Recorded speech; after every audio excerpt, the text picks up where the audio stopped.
Bonjour à toutes et à tous. Bonjour et bienvenue à ce programme d'information sur les nouvelles structures proposées de représentation du syndicat des travailleurs, de la santé et de l'environnement. Ce qui se joue en ce moment est loin d'être un simple exercice bureaucratique. Le comité de la structure est en train de redéfinir la représentation de tout le syndicat pour les prochaines années.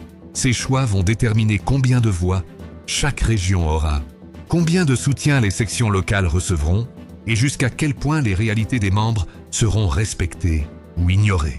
Si les membres du Québec restent silencieux, le comité avancera avec les options actuelles. Or, ces options retirent systématiquement un vice-président régional au Québec. Cela signifie moins de poids politique, moins d'accès à du soutien direct et un déséquilibre durable dans la prestation des services. Et une fois ce poste retiré, il sera presque impossible de le récupérer. Le Québec deviendrait alors la seule grande région à perdre autant, même si les chiffres démontrent que son ratio membres par VPR justifie pleinement le maintien de 2 postes. Laisser aller sans réagir, c'est accepter que d'autres régions gagnent en influence pendant que le Québec recule. C'est accepter que les réalités québécoises soient mises de côté dans un syndicat, pourtant pan-canadien. Et c'est renoncer à un équilibre essentiel dans la représentation des membres. Le comité structure avancera, avec ou sans les commentaires du Québec. La seule manière d'éviter une diminution injustifiée de la représentation québécoise, c'est que les membres s'expriment maintenant, clairement et fermement. Nous allons maintenant passer à l'historique du comité de la structure. Le comité de la structure a été créé en octobre 2023. Il s'est réuni plusieurs fois pour analyser comment améliorer la représentation des membres. En janvier 2025, il a envoyé un sondage aux dirigeants locaux pour recueillir leurs avis. Plusieurs présidents ont affirmé, lors de la conférence des présidents, qu'ils n'avaient jamais reçu ce sondage. Ensuite, en mars 2025, le comité a consulté le Conseil national pour approfondir l'analyse et mieux cibler les enjeux relevés sur le terrain. À partir des résultats du sondage et des avis du Conseil national, le comité a conçu différentes options de restructuration. Ces options ont été présentées à la conférence des présidents en mai 2025. Les présidents locaux ont été invités à consulter leurs membres pour recueillir leurs commentaires. Ces commentaires ont ensuite mené à la tenue d'assemblées publiques afin de donner plus d'explications, d'élargir le dialogue et de corriger plusieurs incompréhensions autour des propositions. Le comité cherche toujours à améliorer la représentation des membres. Les options sont basées sur plusieurs critères. D'abord, les considérations géographiques, comme la taille du territoire, les distances à couvrir et les réalités régionales. Ensuite vient la charge de travail, incluant le nombre de membres et de sections locales par vice-président régional. Le comité examine aussi la question des rôles rémunérés à temps plein, à temps partiel ou bénévole, ainsi que les implications financières. Il rappelle que son objectif principal est d'assurer la meilleure représentation possible des membres, selon leurs besoins réels. Le comité affirme baser ses options de restructuration sur les résultats du sondage complété par les dirigeants locaux. Selon eux, ce sondage met en lumière des enjeux importants dans le soutien régional et dans la façon dont les VPR peuvent répondre aux besoins des sections locales. Mais quand on lit ce sondage attentivement, on voit surtout autre chose. Les dirigeants locaux ne demandent pas moins de VPR. Ils demandent des VPR plus accessibles, mieux encadrés, mieux formés, avec des outils, des processus clairs et une structure plus simple à comprendre. Les commentaires remontent toujours les mêmes problèmes. Manque de communication, manque de suivi, manque de cohérence. Et trop peu de ressources pour faire le travail correctement. Un point ressort plus que tous les autres. La majorité des répondants veulent des VPR rémunérés à temps plein. Ils jugent que la charge actuelle est trop lourde pour être bénévole et que la solution n'est pas de réduire le nombre de représentants, mais d'augmenter leur capacité réelle de soutien. Le sondage ne dit nulle part qu'il faut couper des postes. Il ne dit pas qu'il faut fusionner des régions. Et plusieurs présidents ont même affirmé qu'ils n'avaient jamais reçu le sondage. Ce qui fait que les résultats ne représentent pas tout le réseau local. Le message réel du sondage, c'est ça. Les sections locales veulent une structure plus efficace, des VPR mieux outillés et un service plus solide et plus professionnel.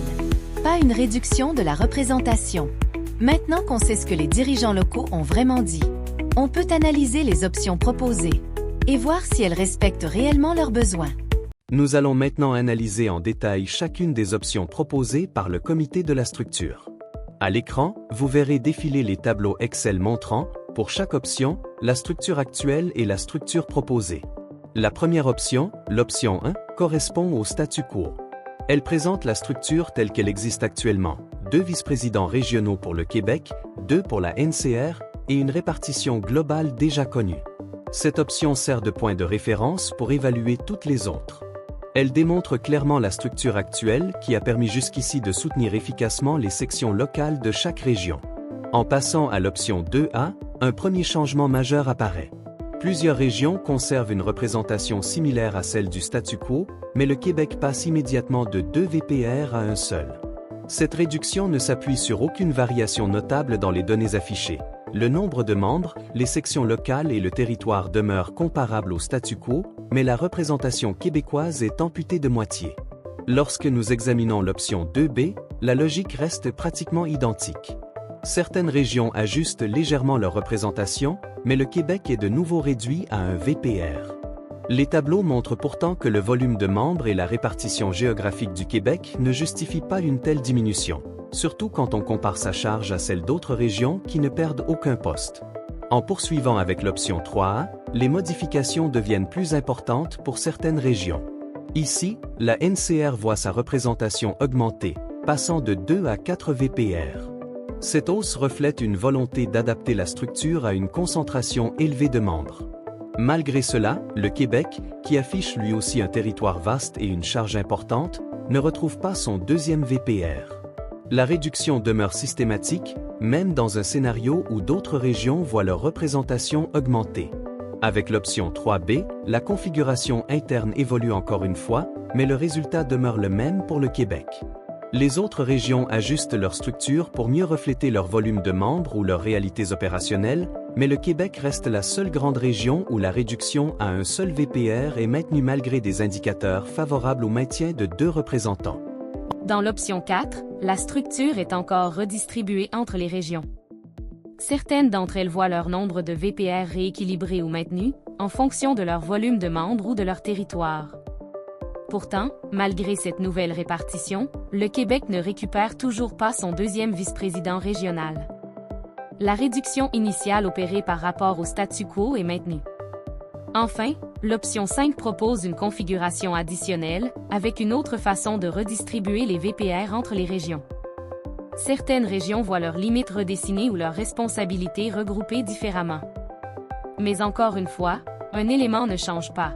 Le Québec reste à un seul VPR dans ce scénario également. Quelle que soit la variante choisie parmi les options 2A, 2B, 3A, 3B, 4 ou 5, la conclusion demeure la même. Dans toutes ces options, le Québec perd systématiquement un de ses 2 postes par rapport au statu quo. Lorsque l'on compare l'ensemble des options au statu quo, une tendance claire se dégage.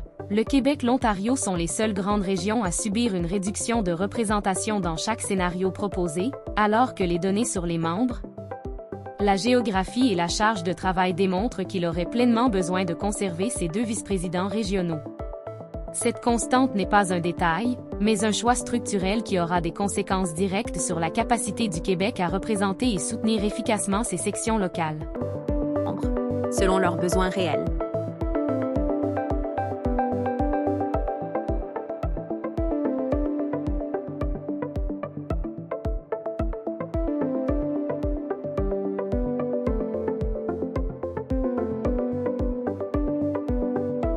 Après les assemblées publiques, les dirigeants locaux doivent consulter leur section locale, recueillir les commentaires des membres et transmettre le tout directement au comité de la structure. Les commentaires doivent être envoyés au plus tard le 10 décembre 2025, sans aucune prolongation possible. Ensuite, le Conseil national et les VPR suppléants auront la chance d'ajouter leurs propres remarques avant que les options finales soient préparées pour décision en convention. À travers les différentes options, on constate plusieurs tendances. Certaines régions perdent des postes, parfois de manière importante. D'autres voient de leur représentation maintenue. Dans toutes les options mises de l'avant par le comité de la structure, une chose ne change jamais. Le Québec perd systématiquement l'un de ses 2 vice-présidents régionaux. Le sondage réalisé auprès des présidents montrait déjà des insatisfactions élevées dans le soutien régional. Quand presque la moitié des gens trouvent que le soutien régional n'est pas suffisant, tu ne coupes pas un VPR, tu n'alourdis pas la charge. C'est anti-logique. Et ça, c'est pour tout le pays. Voilà, j'espère que vous avez apprécié. et je vous rappelle d'envoyer vos commentaires sur les options de structure proposées à votre section locale. Vous pouvez aussi suggérer d'autres options. Merci et à bientôt.